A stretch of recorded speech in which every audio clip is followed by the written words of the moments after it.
Important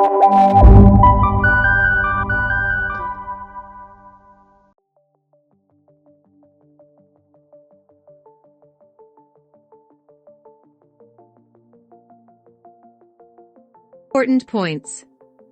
The world's restrictive trading policies in the Depression era were opened up by such treaties as the General Agreement on Tariffs and Trade, GATT, now the World Trade Organization, WTO. The discovery of oil in Alberta in 1947 began Canada's modern energy industry. In 1951, for the first time, a majority of Canadians were able to afford adequate food, shelter, and clothing. The Canada Health Act ensures common elements and a basic standard of coverage. Unemployment insurance, now called employment insurance, was introduced by the federal government in 1940.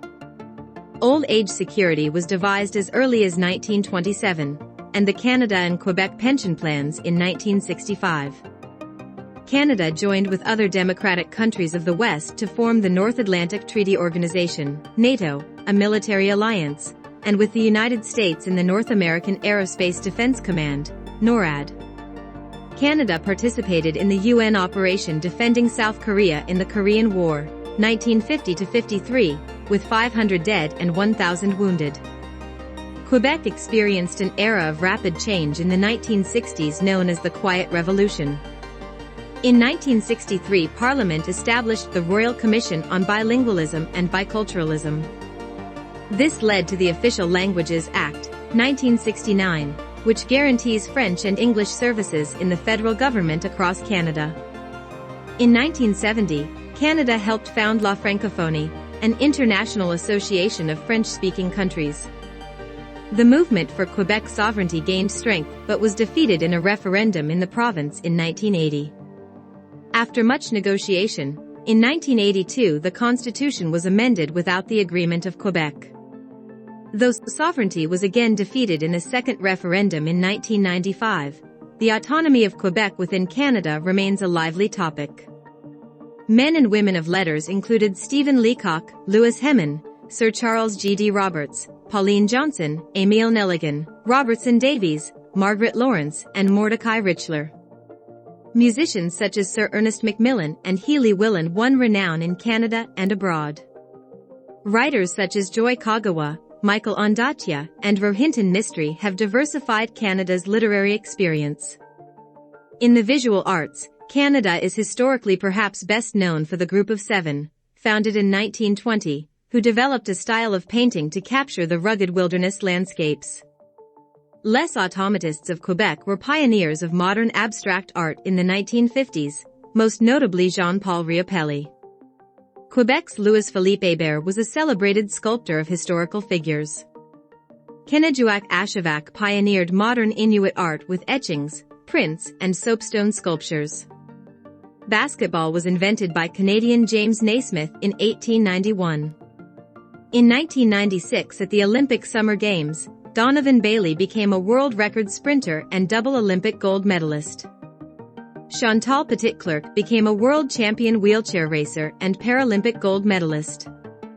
One of the greatest hockey players of all time, Wayne Gretzky, played for the Edmonton Oilers from 1979 to 1988. In 1980, Terry Fox, a British Columbian who lost his right leg to cancer at the age of 18, began a cross-country run, the Marathon of Hope, to raise money for cancer research. In 1985, fellow British Columbian Rick Hansen circled the globe in a wheelchair to raise funds for spinal cord research. Since 1989, the Canadian Space Agency and Canadian astronauts have participated in space exploration, often using the Canadian-designed and built Canadarm.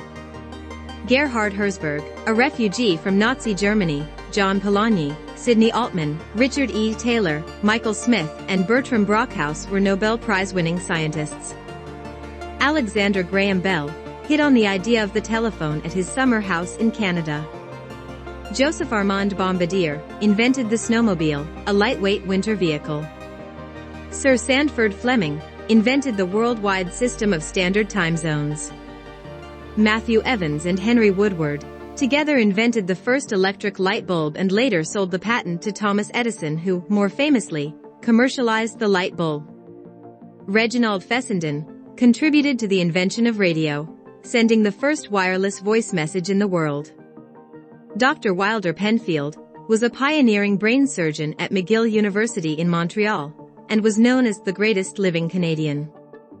Dr. John A. Ahops invented the first cardiac pacemaker, used today to save the lives of people with heart disorders. Spar Aerospace/National Research Council invented the Canadarm, a robotic arm used in outer space. Mike Lazaridis and Jim Balsillie, of Research in Motion, RIM, a wireless communications company known for its most famous invention, the BlackBerry.